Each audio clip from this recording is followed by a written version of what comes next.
बात करने वाले हैं शब्द के बारे में। शब्द जो होता है जनरली अक्षर से बनता है। यह वर्ण के ऐसा समूह जिसका कोई सार्थक अर्थ होता है उसको हम शब्द बोलते हैं। जिसमें डेफिनेशन पहले हम लिखे हुए हैं, तो डेफिनेशन क्या है उसके बारे में समझते हैं कि एक या एक से जो अधिक अक्षर है उससे बनी हुई स्वतंत्र एवं सार्थक ध्वनि।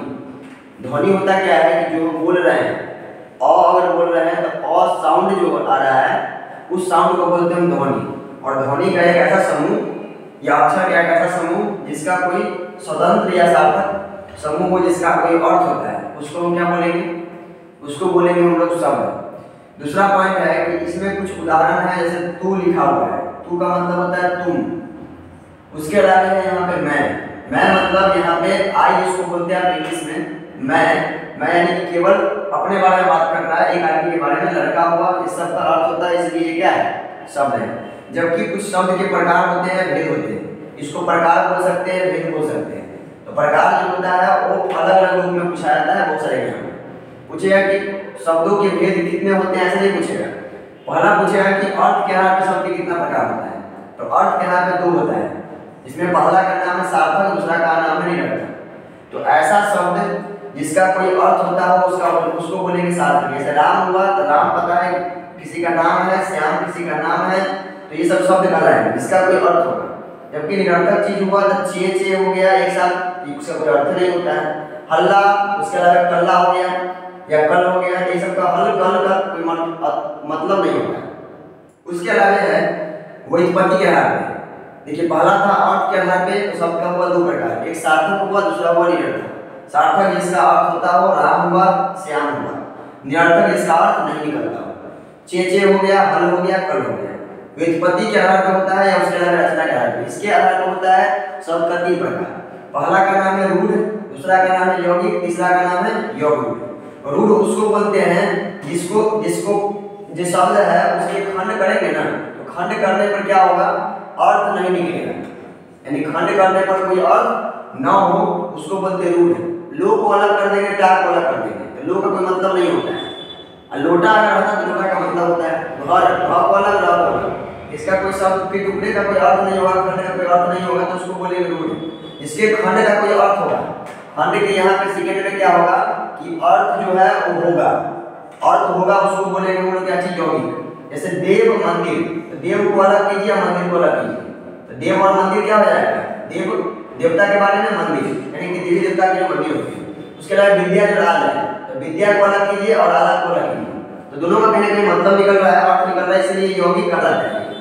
यौगिक उसको बोलेंगे जिसका क्या होगा कि इसका अर्थ जो है ना कोई तीसरा आ जाएगा, यानी यौगिक उसको बोलेंगे इसके खंड करने पर कोई तीसरा ही अर्थ निकलेगा। जैसे पंकज हो गया, यानी पंख से जन्म लेने वाला, तो पंख जो है कज हो गया, तो पंकज हो गया, तो पंकज हो गया यानी पंख से जन्म लेने वाला, ठीक ना। जैसे कमल हो गया, तो ये हो गया किसका? तो यौगिक का हो जाएगा। लंबोदर, तो लंब जोड़ उदर, लंब मतलब लंबा, लंबा मतलब होता है लंबा, उदर मतलब होता है, उदर मतलब पेट, यानी लंबा जिसका पेट रहेगा उसको बोलेंगे लंबोदर। तो ऐसे कहीं ना कहीं अलग अर्थ निकल रहा है तीसरा, ठीक ना। तो कहीं ना कहीं ये जो है आपका कहलाएगा यौगिक। उसके अलावा उत्पत्ति के आधार पर शब्द का प्रकार, उत्पत्ति के आधार पर शब्द का 4 प्रकार होता है। आपसे डायरेक्ट पूछा जाएगा एग्जाम में कि उत्पत्ति के आधार पर शब्द के कितने प्रकार होते हैं, तो 4 प्रकार होता है। अगर व्युत्पत्ति के आधार पर, रचना के आधार पर तो 3 प्रकार, अर्थ के आधार पर 2 प्रकार, सबको ध्यान रखना पड़ेगा। उसके अलावा उत्पत्ति में है 4 प्रकार। पहला है तत्सम, तद्भव, देशज, विदेशज। तत्सम उसको बोला जाता है जो संस्कृत के शब्द, यानी तत्सम जो शब्द होते हैं, तत्सम वाले ध्यान समझिएगा, तत्सम, ये तत्सम जो शब्द है ये तत्सम है संस्कृत के शब्द, यानी इसको पूरा समझिए संस्कृत। तो संस्कृत वाले शब्द जो होते हैं उसको बोलते हैं क्या चीज? तत्सम। और जो संस्कृत से हिंदी में आया है, यानी संस्कृत के शब्द अगर आ गया क्या चीज में, हिंदी में आ गया, तो वो कहलाता है तद्भव, यानी वो कहलाएंगे तद्भव जो है वो इसका वास्तविक अर्थ हो जाएगा।